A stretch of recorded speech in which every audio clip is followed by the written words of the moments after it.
vandalisme luar biasa di Sulsel. Coba lihat berapa pohon yang dirusak oleh para partai politik dan para caleg. Vandalisme ini luar biasa. Harusnya ini tumbuhan. Kalau kita lihat terkait dengan money politik, itu tinggi di beberapa Palembang. Bahkan kalau kita lihat lebih dari 50% mengatakan bahwa menerima uang dari caleg itu hal yang wajar.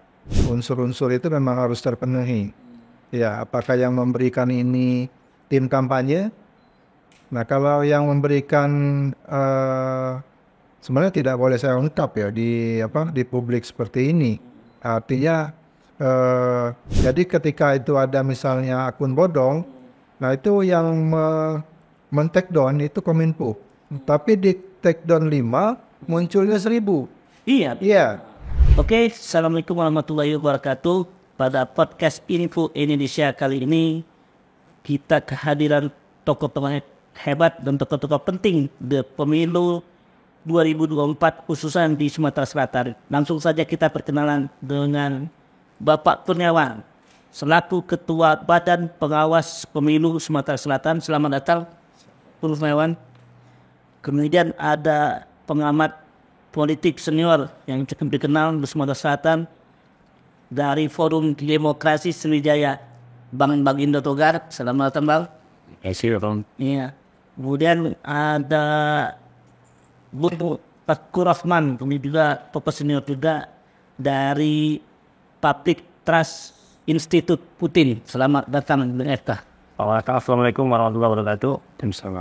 Baik, langsung saja kita ke tema pokok diskusi kita. Ini terkait dengan situasi pemilu saat ini di Sumatera Selatan. Mungkin Bung Kurniawan bisa menjelaskan situasinya seperti apa nih? Iya. Memang di masa ini lagi tahapan kampanye. Tahapan kampanye sudah berjalan sejak 28 November. Itu hingga 21 Januari kemarin itu baru masuk tahapan kampanye rapat umum dengan kampanye di media massa, cetak, elektronik, radio, termasuk juga media sosial yang ada khususnya di Sumatera Selatan. Memang jadwal yang ditetapkan oleh KPU mulai di 21 kemarin ya. Tapi di Sumatera Selatan sepertinya baru hari ini ada pemberitahuan adakah kegiatan kampanye untuk khususnya kampanye rapat umum. Secara Bawaslu ini kan mengawasi, mencegah, menindak. Nah, pencegahannya sudah kita lakukan. Kita sudah menyampaikan himbauan kepada partai politik, kepada tim kampanye calon presiden maupun kepada calon DPD terkait apa-apa yang boleh, apa-apa yang tidak boleh dilakukan. Dan kami juga patut disyukuri karena Sumatera Selatan ini kan melihat di 2019 itu daerah yang zero konflik. Makanya Bawaslu ini didukung oleh pemerintah, didukung oleh kepolisian terkait dengan zero konflik itu. Artinya bukan hanya tidak sendiri kita berjalannya, tapi secara bersama-sama dengan Forkopimda untuk pelaksanaan pemilu di 2024 ini. Situasinya gimana? Kalau secara umum masih normatif ya. Iya, masih normatif meskipun di sebelumnya ada beberapa pelanggaran, baik pelanggaran APK yang secara umum banyak di Sumatera Selatan, ada lebih kurang 12.000 pelanggaran APK. Itu sudah kita jadikan temuan dan sudah kita rekomendasi dan juga sudah kita lakukan eksekusi penurunan penertiban ya. Tapi untuk Kota Palembang ini masih ada juga yang kita bersihkan tapi dipasang lagi itu kan, tapi sanksinya hanya ditertibkan. Nah, beriringan dengan tahapan ini juga kita sedang mengawasi tahapan logistik. Kayak kemarin sudah dilaksanakan lipat sortir, nantinya akan didistribusikan ke kecamatan, dan H-1 terakhir itu akan didistribusikan ke TPS. Itu. Ini situasi normal, tapi ada dari Menteri yang tadi sekitar ada 12.000 laporan yang masuk ya. Iya, yang ABK ya. Nah, Abang lihatnya gimana dong? Kayak tenang-tenang aja, kayak nggak kerja sih. Ya, Ini pertama tadi saya lihat ada kampanye di Lubulingga, kedatangan Anies, kemudian Pak Prabowo datang kemarin di sini. Nanti sudah berjalan kampanye akbar itu. Malah menurut saya sangat kampanyenya ini malah dingin, walaupun ada datang tokoh-tokoh nasional nyaris sosial ini responnya masih hal biasa. Apalagi ini hari datang Alam, mungkin besok datang Anies, datang 27 rencana datang Pak Erlangga, 30 sudah pola, kan jadwal ini masih ada terus. Tapi menurut saya respon masyarakat sosial terus, kalau bandingkan dengan 2019, ini sangat dingin, sangat cool. Kenapa? Penyelenggara juga hampir tidak aktif, KPU dan Bawaslu dinginannya. Vandalisme luar biasa di Sulsel. Coba lihat berapa pohon yang dirusak oleh para partai politik dan para caleg. Vandalisme ini luar biasa. Harusnya ini tumbuhan.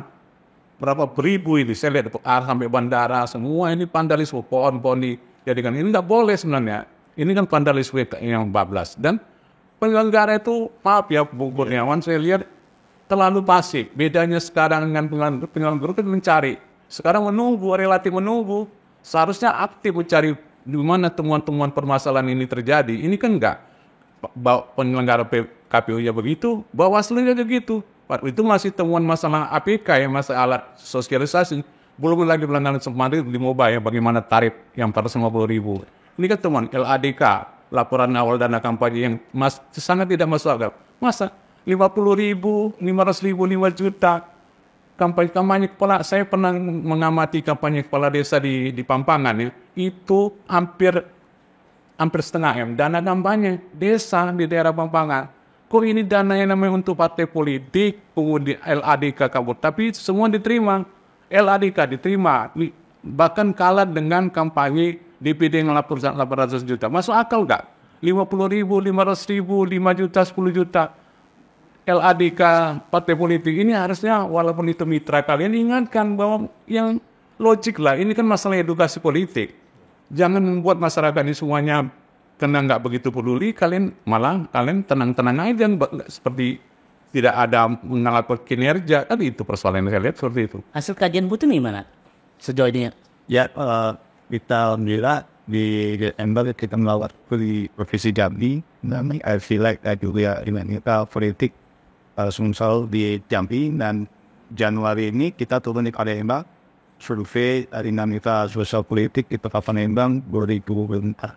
Dan memang ada hal yang menarik, mungkin ini datanya belum selesai.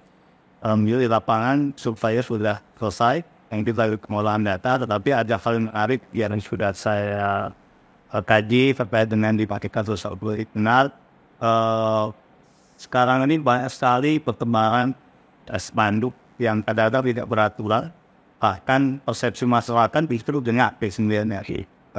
Tapi tidak seiring dengan pengetahuan pemilih.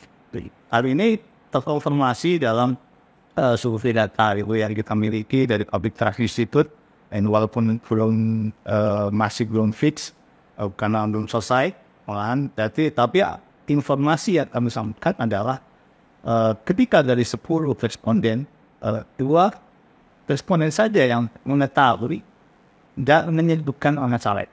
Artinya begitu banyak APK yang bertebaran, ternyata pemilih di Palembang ini yang notabene pengetahuan sudah lebih tinggi yang dibandingkan dengan daerah lain, untuk menyebutkan tokoh caleg yang akan pilih di Pileg 2024 dari 10 kan ini rata-rata. Nah ini artinya ada kebingungan pemilih itu sendiri. Kebingungan dari kesenjangan. Kebingungan senjangan. Bisa jadi ini dari pemilih itu sendiri tidak peduli dengan euforia, atau bisa jadi yang calegnya juga tidak peduli dengan demokrasi yang ada, dalam artian adalah kampanye hanya formalitas, tetapi benar atau dari off air adalah silent dari operasional menjelang pemilu. Ya. Jadi sudah dipersiapkan operasi-operasi bawah tanah. Bawah yang tanah. mungkin strategi pemilu. Jadi apa yang bertebaran di tampak di muka, tampak dilihat mata, itu tidak berbanding lurus dengan Kamuflase, baik. pemilih. Kamuflase. Bisa jadi citra di depan publik, tapi tidak berdampak kepada pengetahuan publik tentang siapa yang akan dipilih. Nah ini saya pikir hal yang yang patut menjadi kritik terhadap demokrasi di pemilu 2024 kali ini. Partisipasi gimana? Lu melihat ya dari Bawaslu. Sebenarnya kalau Bawaslu ini partisipasi pengawasan nih, Iya. ya yang lebih kita tingkatkan. Tapi kalau untuk partisipasi memilih itu lebih yang masif melakukan itu KPU. Ya, kita belum juga melihat yang pasti KPU sudah melakukan sosialisasi terkait dengan partisipasi ini. Ya, dingin-dingin aja seperti di umur tadi. Makanya memang seperti itu. KPU sibuk ngurus dirinya sendiri, KPU. Gimana? Iya, kalau KPPS, ini ngurus itu nggak ngurus kita pemilih. melihat yang disampaikan oleh Bang Bagindo tadi terkait dengan vandalisme, pemasangan APK di pepohonan, tiang listrik atau tempat-tempat yang ini sebenarnya sudah kita inventarisir semua. Seluruh atau alat peraga kampanye itu yang dipasang di tempat yang salah. Tinggal masih menarik ini soal penertibannya. Artinya antara Bawaslu dengan Pemkot termasuk juga partai politik sudah kita sarankan untuk melepaskan itu kan. Sudah kita sampaikan himbauan untuk secara mandiri melepas itu karena tidak boleh kan. Nah, karena ini sanksinya hanya penertiban, memang banyak yang ya kalau sudah ditertibkan dipasang lagi. Nah, kejadiannya seperti itu. Kita banyak dokumen-dokumen penertiban kita di pohon-pohon itu, tapi hari ini kita pasang, pagi kita lepas, sore atau malam dipasang lagi di depan OP Mall, misalnya hampir OP Mall itu sudah bersih semua. Dokumen kita baik foto maupun video sangat bersihan itu sudah ada. Nah, tapi ini masih ada lagi. Artinya yang lain juga masang lagi kan. Nah, ini mungkin perlu edukasi terhadap caleg yang memasang alat peraga di tempat yang memang Ada juga dilarang. sebagian juga sudah ditertibkan. Yang punya yang ditutup malah marah nih, malah ngadu ke Kumdu. Oh, itu sebenarnya terkait pemahaman ya, berbeda salah paham saja terkait dengan itu. Memang ya prosedurnya sudah benar. Cuma ya kalau yang ada yang keberatan. Partai-partai politik ini sudah tahu arah kongsi. Nah, persoalannya kan partai politik ini ada juga yang pemasangannya melalui vendor misalnya. Nah, vendor ini kita tidak tahu kan, cuma dia dapat perintah masang, tapi dia tidak ada rambu-rambu. Misalnya jangan dipasang di sini, jangan dipasang di sini kan. Nah, ada juga yang dipasang di depan rumah polisi misalnya. Ada dipasang di rumah ibadah. Nah, ini kan kalau informasi yang kita dapat, yang memasang ini pihak ketiga. Ada vendor yang memasang, yang penting dia dapat upah kan. Tidak mau, terserah mau dipasang di rumah polisi, mau dipasang di tempat ibadah, dan lain-lain. Nah, ini problemnya kan. Nah, tentunya secara administrasi itu juga sudah kita lakukan. Nah, untuk yang RADK, nah penyelenggara pemilu ini kan hanya kewenangannya pada batas kepatuhan.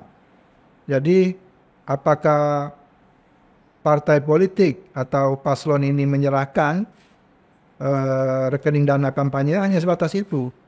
Terkait jumlah itu memang di luar kewenangan kita kan. Apakah itu juga membuktikan tingkat keseriusan partai politik dan partisipasinya sekedarnya saja, Bang? Makanya itu tadi yang ibaratkan antara penghargaan dan sanksinya itu nggak seimbang.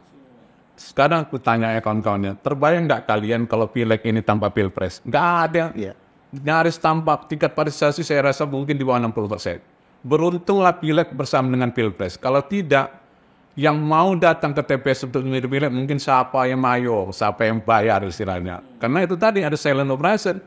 Kalau tidak bersama dengan pilpres, aku yakin 4 kertas suara ini dilupakan. Benar, namanya DPD, DPR RI, provinsi sama DPR kabupaten kota. Beruntunglah para caleg ini sama sistem sekarang, bahwa akhirnya disatukan dengan pilpres. Terbayang nggak tanpa pilpres? Kurasa tingkat partisipasi untuk memilih legislatif ini di bawah 60%. Dan serasa kawan-kawan penyelenggara juga akan menjadi tugas kalian untuk mendorong mereka untuk memilih. Bukan mudah membuat partisipasi masyarakat itu nggak mudah. Sekarang beruntung lah, apalagi dengan ada debat-debat ini memancing orang, membuat peduli orang terhadap politik itu jadi cenderung meningkat kan itu. Kalau tanpa pilpres, bayangin, terbayang nggak sama kalian? Aku yakin 60% itu sudah luar biasa tingkat partisipasi pemilih menuju ruang tempat pemungutan suara. Kalau dari ini mungkin benar ada soal antisipatif tadi sangat minim ya. Ya, kalau kita mengacu pada data yang kita olah saat ini sudah terdapat menyatakan bahwa 90% pemilih itu akan dapat PSB. Menurut kita akan data selebihnya masih melihat white lah gitu. Nah, satu lagi terkait dengan potensi pelanggaran pemilu, dan ini mungkin jadi salah satu catatan penting terkait dengan perencanaan pemilu 2024. Bahwa kalau kita lihat terkait dengan money politik itu tinggi di beberapa lembaga. Bahkan kalau kita lihat lebih dari 100% mengatakan bahwa menerima uang dari caleg itu hal yang wajar. Bahkan di situ kalau dalam survei kami itu disebutkan 8 nominalnya itu. Makanya itu yang di bawah 100 itu sedikit, lebih di atas 100. Berapa keinginan masyarakat itu ada nilai ya?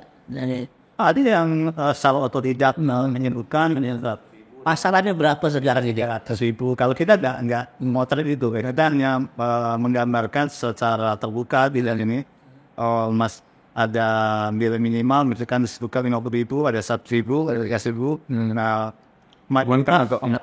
tapi akumulasi kan paket ditandem jadi. Jadi potensi pelanggaran itu cukup besar karena lebih dari 50% itu memaklumi bahwa menerima uang dari caleg itu hal yang biasa. Nah, Tadi 90% tingkat partisipasinya ya prediksi ya. Itu karena apa? Partisipasinya karena apa? TPS. Apakah jadi karena di politiknya berapa persen itu? bisa jadi karena pilpres, dinamika pilpres ini sangat cukup luar biasa nih, karena di sini ada pemilih emosional yang ada di masing-masing kandidat. Nah, ini menjadi magnet tertentu di pemilu 2024 ini. Dan saya pikir ini menjadi nilai plus pemilu 2024 dengan adanya itu. Saya setuju dengan Bang Bagindo bahwa pilpres ini menjadi salah satu daya tarik tersendiri dalam pemilu 2024. Nah, dalam kasus pileg ini akan banyak sekali catatan-catatan. Karena ya tadi potensi pelanggaran money politik itu cukup kuat. Yang kedua, bagaimana banyaknya pemilih yang masih galau, belum bisa menentukan siapa caleg yang akan dipilih. Mayoritas hanya memilih parpol, pilih ini, tapi caleg nggak tergambar. Hanya dari 10 hanya 2 rata-rata yang tergambar apa? Uangnya apa gimana? Siapa yang akan dipilih. Akhirnya selebihnya kan tidak tergambar mau pilih siapa. Ya hanya itu ada airport. Berarti bukan uang ya. Nah, kan di sini ada Soekarno, ada siapa. Nah, yang menarik adalah dari meditasi ternyata dari apakah masih bisa berubah dengan pilihan tersebut yang bisa menyebutkan rata-rata dia militan, yang bisa menyebutkan. Nah, tetapi yang tidak bisa menyebutkan bisa jadi berubah. Itu ya. Berapa persen yang militan itu? Enggak banyak. Karena dari 10 responden rata-rata hanya sekitar 2. Berarti sekitar 20%. Nah, yang money politik berapa? Yang money politik 50% tadi. Kalau di survei kita untuk sementara ya, nanti akan digambarkan secara utuh. Kalau kita lihat lebih dari 50% menyatakan menerima uang dari caleg wajar. Seberapa wajar Pak Ketua untuk money politik ini? Kan dalam aturannya kan sudah jelas nih bahwa Persifat mata atau Kalau sebenarnya ya kalau money politik itu nggak ada wajar-wajarnya. Iya, artinya itu aturan undang-undang melarang money politik. Beda misalnya dengan bahan kampanye atau transport dan makan minum saat kampanye, itu beda kan. Kalau money politik yang secara jelas antara caleg dengan pemilih itu memang tidak boleh. Ya, tapi masalahnya tidak ada toleransinya itu. Nah, cuma persoalannya di Sumatera Selatan ya memang money politik itu kan harus dibuktikan. Misalnya ada ajakan saat memberi uang, tolong pilih saya misalnya, itu salah satu bahwa itu bisa dikatakan money politik. Nah, ketika misalnya orang ketemunya mau bayar utang, nah itu kan susah kita membuktikan. Artinya harus kita lakukan klarifikasi, harus ada saksi. Benar gak orang ini diduga melakukan money politik? Artinya harus ada keterangan saksi kan? Nah, problem-problem itu yang memang terkadang menjadi kendala untuk penegakan tindakan dugaan money politik ini, politik uang ini. Ya. Karakter masyarakat kita kan semakin dilarang semakin jadi barang ini kan. Larang pakai politik pakai uang malah. Dia disuruh pakai disuruh pakai cendera mata, Nah, ini kan akibat apa?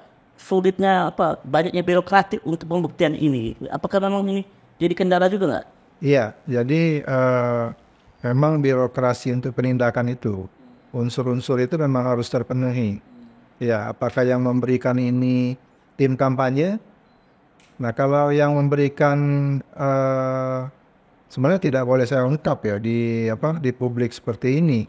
Artinya ketika itu bisa ditindak itu ketika yang memberikannya itu punya keterkaitan dengan si caleg dan pemberiannya kepada pemilih itu ya. Apa memang dibuat seribet itu? Harusnya di mana kalau Bang Togar? Ini kan efek demokrasi kita kan memang memancing kapitalisasi. Politik yang namanya demokrasi kita ini, demokrasi langsung ini memang dampaknya ya salah satunya triggernya adalah kapitalisasi politik. Tidak terhindarkan. Cuman persoalan sekarang itu pantas apa tidak. Nah sekarang jangan akhirnya menjadi kebutuhan, menjadi keharusan untuk berikan. Akhirnya kita kehilangan terhadap wakil-wakil kita yang sebenarnya bisa modal gagasan, punya integritas yang baik. Ini sekarang semuanya punya kapitalisasi yang kuat, makanya itu yang terjadi. Maka sekarang coba kita sampaikan. Bagaimana sekarang? Pergilah sekarang. Pergi, kita tadi sudah bicara. Coba cek sekarang kantor partai politik mana yang ramai. Dulu 2019-2014, 1 tahun menjelang pemilu itu aktif itu. Sekarang nggak ada. Partai politik contoh mana di Sumsel di ibu kota Sumatera Palembang ini yang kantor partai besar yang ramai? Tidak ada. Satu, semua sepi. Saya tadi dari sini lewat, PDB sepi, kantor partai ini sepi semua.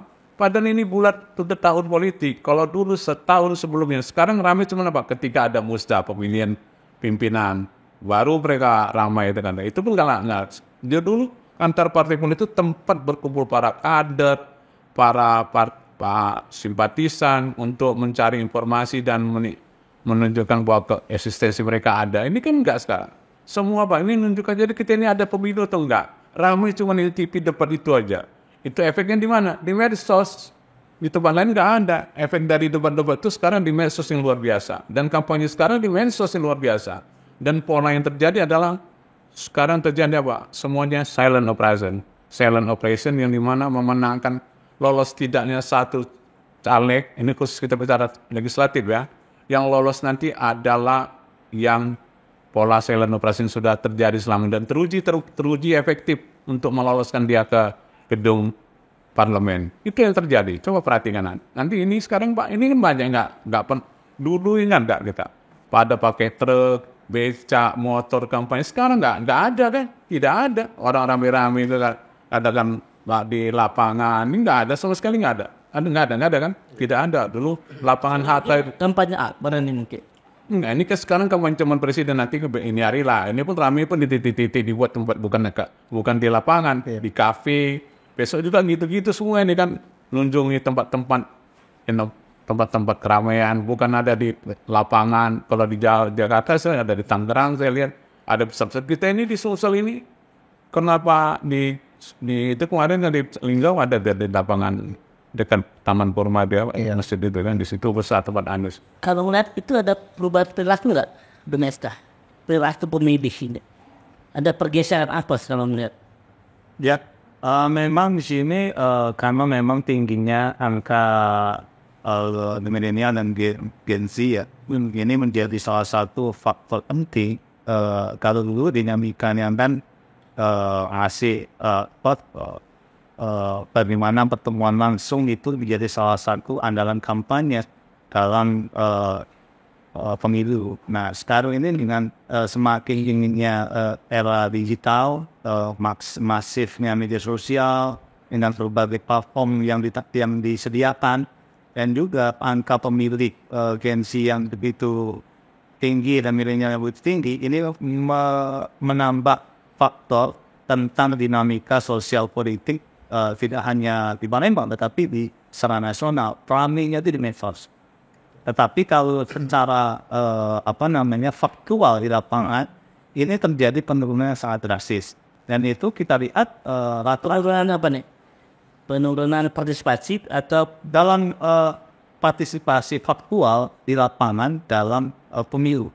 Misalnya dalam kampanye, di sini terjadi penurunan. Tetapi di medsos ramai. Cek aja lah di TikTok, di demokrasi algoritma namanya demokrasi algoritma. Nah, ini yang menunjukkan itu dibuktikan dengan misalkan tingkat pengetahuan masyarakat tentang pemilu. Nah, mayoritas memang diakui itu banyak mengetahui ada pergeseran yang biasanya itu dapat dari TV, dari baliho, ini sudah mulai bergeser ke media sosial melalui HP. Dan ini menjadi perbedaan dinamika pemilu jika dibandingkan dengan era. itu masuk dalam pengawasan enggak? Di medsos. Iya, iya. Jadi media sosial itu merupakan media kampanye juga. Jadi artinya selain dari pertemuan tatap muka, pertemuan secara tertutup di gedung-gedung maupun kampanye kampanye rapat umum, itu ada juga kampanye di media sosial. Nah, untuk kampanye di media sosial itu partai politik harus menyampaikan akun untuk kampanye di media sosial. Jumlah akun itu setiap partai di paling banyak 20 akun. Nah, artinya kalau di luar itu tidak boleh. Di luar akun yang diserahkan di KPU. Jadi medianya entah platformnya beda, terserah. Mau dipakai semua misalnya WA, Facebook, iya. Itu diberi uang, tapi akunnya hanya 20 akun itu. Tapi masalahnya ini juga banyak sekali akun-akun bodoh yang berisi campaign dan ternyata itu malah yang didonatin. Semakin hitam kampanye itu semakin lama itu. Share-nya makin banyak. Itu gimana itu? Ya, jadi penindakannya Bawaslu kerjasamanya dengan Cyber Polri sama Kominfo. Jadi ketika itu ada misalnya akun bodong, nah itu yang men-take down itu Kominfo. Tapi di take down 5 munculnya 1000. Iya. Muncul kewalahan juga Kominfo itu kan. Nah, artinya temuan misalnya 100 ada temuan oleh cyber terkait berita yang macam-macam ini. Nah, itu direkom ke Kominfo. Itu di take down oleh Kominfo akun itu. Tapi ya akun ini tumbuh terus. Itu persoalannya. Ya, kalau kita memang di Bawaslu ada gugus tugas namanya, gugus tugas untuk memantau kampanye yang ada di media sosial itu. Nah, apakah itu terjadi semakin membandel ternyata? Itu karena memang lemahnya penindakan nih. Karena Ya setelah itu hanya di take down aja, nggak ada sanksi hukum yang membuat dia jera atau gimana? Ya, kalau sanksi hukumnya secara hanya ditutup, di take down, ditutup akun itu. Kalau untuk sanksi yang lainnya memang sejauh ini belum diatur ya. Mungkin pembentuk undang-undang dulunya belum terpikir dengan kondisi digital saat ini kan. Kecuali yang berita bahwa itu ada unsur pidananya, hoak dan misinformasi. Itu pidana pemilu, pidana umum. Iya. Ini kan masalahnya, ini kan masuk dalam pidana pemilu ya. Iya. Nah, tapi dibuat pidana pemilu ya dibuat seperti pidana odong-odong gitu. Gimana, ada pandangan apa? Gimana pidana odong-odong belum paham saya pidana. Nanti ada pidana omon-omon lagi. Iya gitu, ya kayak main-main aja gitu kan. Ya makanya tadi kayak kata bagaimana sekarang perilaku pemilih. Contoh tadi harusnya KPU penyelenggara udah melihat bahwa ada perubahan perilaku. Jangan kena perubahan dia pasti menunggu. Buatlah merubah pola kampanye, pola bagaimana pemilu itu dengan era kekinian ini pun ada create lah. Ini kan nggak terlalu mengikuti, akhirnya stand pasif. Khususnya KPU. KPU itu bekerja baru mereka bekerja kan penyelenggara. Soalnya yang pertama ini KPU-nya. KPU kita ini kan terlalu pasif. Di tingkat provinsi sampai kabupaten kota sampai PK semua pasif ini kan. Semuanya menunggu, sangat menunggu. Kalau misalnya dan partai politik juga begitu, caleg juga begitu. Masyarakat akhirnya ya cari yang mudah aja lewat medsos. Itulah yang paling partisipasi paling banyak sekarang lewat medsos kan. Lewat realnya kita ada contoh. Pergilah sekarang masing-masing kita lihat mau partai besar kita semua naik Golkar, PDP, Demokrat, Nasdem, P3 semua kantornya sepi. Yang ada cuman paling yang jaga gedung, yang lain nggak ada. Bahkan yang tim pemenangan presiden di sini 1-3 semua kantornya sepi. Di sini ada yang dekat. Baru 03, 01 sepi semua. Aku begini pemilu itu padahal saatnya lah melihat adanya pesta rakyat ini kan. Ini bukan pesta rakyat. Di benar-benar mereka yang dipentingkan damai. Padahal pemilu yang benar adalah damai dan ramai. Ini ramainya hilang, damainya aja. Kalau damai aja kosnya nggak apa pengen. Kalau damai aja sebaiknya pangkaslah biaya yang 34 triliun ini kan. Kan 34 triliun biaya pemilu. Kalau biar untuk damai, bikin aja jadi 10-17 triliun supaya semua cuma mengandalkan damai. Ini nggak dianggap cuma pemilu damai, ramainya enggak. Gimana secara cepat Anda dari? Ya memang kalau dibilang bukan apin kan terkait dengan Demokrat, hasilnya Indonesia mengambil terkait dengan birokrasi dibuat substansial juga. Dan ternyata semakin kesini demokrasi kita semakin prosedural. Artinya apa? Semakin prosedural yang terjadi adalah demokrasi mobilisasi. Artinya semakin kuat orang mobilisasi itulah yang menjadi pemenang pemilu. Substansialnya tidak dapat. Nah ini yang menjadi salah satu catatan kritik terkait demokrasi kali ini. Hal ini dapat dilihat dari terkait dengan bagaimana pertemuan-pertemuan langsung yang dilakukan oleh para politisi dan masyarakat. Ini semakin turun drastis. Nah sekarang pertemuannya dia di dunia maya, bagaimana orang mengobrol informasi, tetapi ketika ditanya, dikritik tidak ada yang balas. Ini menjadi persoalan bagaimana orang ingin mendapatkan kualitas orang caleg, tetapi tidak dapat. Akhirnya apa? Ini hanya sekedar pengetahuan informasi yang tidak ada feedback. Hanya informasi ya sudah bahwasanya nyalek, tapi kualitas kita bagaimana tidak ada jawaban dari caleg tersebut. Sehingga apa yang terjadi adalah bagaimana untuk menang adalah untuk memobilisasi pemilu itu sendiri. Nah ini yang menjadi catatan. Itu untuk kemunduran atau kemajuan sekarang? Kan dia bilang kalau ketika jangan sepenuhnya pada masyarakat. Apa fungsi penyelenggara? Mobilisasi lah. Dulu ingat Jalan Sudirman itu yang Arverinya itu kan. Malam itu hampir tiap malam tuh ada acara dari penyelenggara. Sekarang nggak ada digunakan oleh penyelenggara. Mall-mall sekarang nggak ada. Ya, kampus penyelenggara sendiri nggak memulai. Oke lah masyarakat distimulasi lah. Jadi jangan semata-mata ngandalkan respon publik. Bagaimana kita memancing publik? Kenapa dulu bisa? Oke ada pergeseran, tapi kan nggak seperti ini. Langsung total terlalu stuck lah antara yang dulu kerja penyelenggara dulu. Saya anggap itu kinerja penyelenggara dulu dengan sekarang ya. Sekarang ini pasif penyelenggara. KPU pasif, Bawaslu juga pasif. Bawaslu nggak berusaha mencari temuan-temuan masalah kan. Ada sampai istilah, ada katakan sekarang Bawaslu dulu ada yang membangun fondasi, membangun. Yang kedua adalah mendirikan. Untuk menetapkan fondasi mendirikan ketika adalah menikmati fondasi. Saya khawatir keempat ini kalian merusak fondasi, merusak bangunan. Ya, pastinya ini bentuk mundur atau maju. Mundur, saya sangat mundur. Pengendara mundur. Ya, dari sisi substansial demokrasi, nah, ini dari prosedural bisa saja. Kenapa? Yang dilihat adalah partisipasi pemilih nanti ya. Itulah demokrasi prosedural. Ketika partisipasi tinggi, ya sukses lah. Nah, tapi ketika partisipasi menurun, ya ada kemunduran. Nah, kalau ukuran prosedural, karena yang ditarget misalkan KPU partisipasi harus 80% misalkan. Nah, artinya apa? Bagaimana KPU itu menggaungkan mendapatkan partisipasi pemilih 80%, substansial nggak dapat. Nah, secara substansial mengalami kemunduran, bisa jadi secara prosedural mengalami peningkatan dari sisi partisipasi pemilih. Ini yang mungkin jadi salah satu catatan dari demokrasi kita. Kalau kita meminjam misalkan, kalau kita melihat euforia kampanye di negara barat, bagaimana mulai dari menyaring ada calon partai politik ini sudah berkampanye.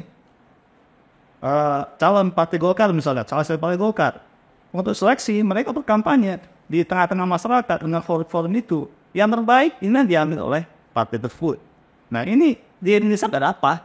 Karena siapa yang punya link yang kuat, sama logistik yang kuat. logistik yang kuat itulah yang dapat. Iya. Baik, kita langsung closing statementnya. Mungkin dari Bung Kurniawan langsung bisa menyampaikan closing statement. Waslu, baik. Mungkin di masa kampanye rapat umum sama kampanye media, tentunya kita mengimbau kepada para calon maupun tim untuk tetap menegakkan aturan. Artinya memang ada yang diperbolehkan, ada yang dilarang. Tentunya yang boleh dilakukan itu ya harus dipatuhi. Begitu juga yang dilarang. Dilarang juga harus dipatuhi. Misalnya untuk transport maupun makan itu tidak boleh diberikan dalam bentuk uang. Begitu juga terkait dengan kalau misalnya pemberian door prize boleh kan. Tapi ada batasannya. Kalau door prize itu bentuknya alat elektronik itu tidak boleh melebihi harga 1 juta. Jadi kalau itu lebih dari 1 juta dia pelanggaran kan. Nah, dan di akhir masa kampanye itu masa tenang, tentunya tidak boleh melakukan aktivitas apa-apa, termasuk pemasangan alat peraga kampanye itu sudah tidak diperkenankan lagi, termasuk berita. Sejak tanggal 4 ya? Iya, sejak tanggal 4 itu sudah termasuk berita terkait dengan kegiatan kampanye yang sebelumnya itu yang harus kita perhatikan. Dan kita sudah memitigasi terkait kemungkinan masifnya dugaan politik uang ini. Tentunya Bawaslu dan jajarannya kita akan melakukan patroli pengawasan namanya, minimal mencegah minimal mencegah, dan ketika itu masih terjadi artinya penindakannya yang harus memang kita lakukan. Saya kira itu. Terima kasih. Pertama gini, saya tetap berharap banyak dengan penyelenggara KPU maupun Bawaslu supaya terjadi itu all out lah, dan benar-benar bukan cuman istilah beliau ini prosedural dan administratif, kerja itu kalian sudah dibayar cukup mahal oleh negara ini untuk bekerja keras, dan rata-rata itu kita setahun sekali di luar pilkada dalam tempo, dan habis itu kalian nanti akhirnya cuma lihat kegiatan penyelenggara nanti BIMTEK lah, apalah outbound lah yang kadang-kadang tidak perlu, dan sekiannya kalian duduk mati yang nyaris sebut dari 5 tahun jabatan efektif bekerja tidak lebih dari setahun, 4 tahun nantilah BIMTEK lah, ya outbound lah, kursus lah, macam-macam yang kadang-kadang nggak punya korelasi dengan posisi kalian yang ada di sana yang sudah katanya diseleksi dengan proses yang ketat tadi. Padahal saya agak nervous juga, agak skeptis kan dengan istilah kata itu. Semuanya orang-orang partisan saya rasa di penyelenggaraan itu orang-orang partisan. Kita bukan aja, semua tidak ada non partisan. Di penyelenggara KPU Bawaslu adalah orang partisan, orang dalam didorong oleh kelompok-kelompok tertentu, mereka ada di posisi sana. Walaupun ini teman-teman saya bahayanya ngajak saya begini, saya nggak punya rem saya udah habis, udah blow. Semua orang gendongan, orang partisan. Maka itu tadi tunjukkan kalian walaupun gendongan, kalian masih punya kompetensi itu aja. Walaupun orang gendongan, kalian masih mampu bekerja yang profesional dan punya akuntabilitas yang baik dan punya integritas yang baik. Jadi ini tadi yang negara sudah membayar ke pesta demokrasi yang cukup mahal, 34 triliun loh. Kalau 1 putaran, kalau 2 putaran nambah lagi itu. Bayangin berapa beasiswa kalau 34 itu berapa banyak beasiswa bisa diberikan pada siswa dari tingkat siswa sekolah. Berapa gedung sekolah, berapa rumah sakit, berapa banyak yang fasilitas umum yang dibutuhkan kalau sampai itu terbangun. Karena saya mikir, kalau perlu usaha pemilu ini, bagus, coba bandingkan sekarang antara negara demokrasi dengan negara sosialis. Majulah negara sosialis tanpa pemilu. Coba perhatikan. Kita enggak, yang ada friksi semakin muat. Terjadi pembelahan-pembelahan di tengah masyarakat. Ternyata, coba ya, saya tanya sekarang, pernah enggak mendengar survei tentang dampak pilkada terhadap peningkatan kesejahteraan? Tidak ada. Saya 6 bulan, 1 tahun yang lalu, ada pertemuan di sini antara UI, Al-Iluni, Kagama, Iluni diwakili Giri, Kagama, Joncik, kemudian dari Kausri ada bertemu di sini sampai setahun yang lalu ya. Aku tak tandang mereka. Coba buat riset apa dampak positif daripada pilkada terhadap kesejahteraan masyarakat. Sampai sekarang tak mereka lakukan. Sebab saya nggak lihat apa dampak pilkada terhadap peningkatan kesejahteraan masyarakat di daerah. Tidak ada, nyaris nggak ada. Malah makin turun. Sampai saya menawarkan salah satu formula ketika pilkada tidak memberikan peningkatan kesejahteraan, sebaiknya daerah itu di-close. Tidak perlu ada pilkada. Sampai sekarang nggak direspon. Saya tawarkan ke KPU sampai KPU pusat. Sampai sekarang belum direspon. Kalau perlu nggak usah ada pilkada ini. Karena belum ada satu pun survei yang nyebutkan bahwa pilkada itu signifikan dan berdampak untuk peningkatan kesejahteraan masyarakat. Tidak ada. Satu pun tidak ada. Coba perhatikan. Mana daerah? Tidak ada sampai hari ini. UGM, UI, UNSI saya tawarkan. Cobalah kalian bersama mengatur konsorsium, membuat riset. Apa sih manfaat pilkada? Sampai sekarang ide saya itu nggak direspon mereka. Ya, sesuai dengan tema kita hari ini tentang potensi pelanggaran pemilu, tentunya kalau kita memahami tentang kondisi saat ini, ya potensi itu sangat besar, terutama menjelang pemilihan umum. Tentunya dengan kondisi masyarakat yang belum begitu banyak yang intens terhadap caleg yang sudah memastikan akan memilih caleg tertentu, ini menandakan bahwa pemilih juga masih galau. Artinya dengan adanya pemilih yang masih begitu banyak yang mengambil, sementara kalau caleg yang berkontestasi ini ingin dipilih, artinya akan ada potensi mobilisasi untuk terutama dengan pelanggaran politik. Nah, mungkin caranya, strateginya yang akan berbeda masing-masing caleg. Nah, ini yang perlu dideteksi oleh pihak terkait, terutama penyelenggara pemilu, Bawaslu, yang mungkin ini bisa menjadi salah satu atensi bagaimana mendeteksi pelanggaran saat ini tentang tersebut. Ya, kalau kita pahami tentang ini ya, ke depan kita hanya berharap bahwa konseptual tentang demokrasi Indonesia ini semakin baik.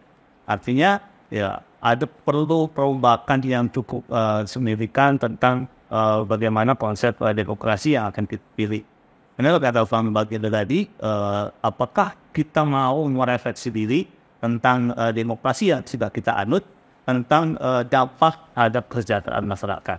Mungkin itu yang menjadi closing saya pada sore hari ini. Baik, kami akhiri dengan ucapan terima kasih.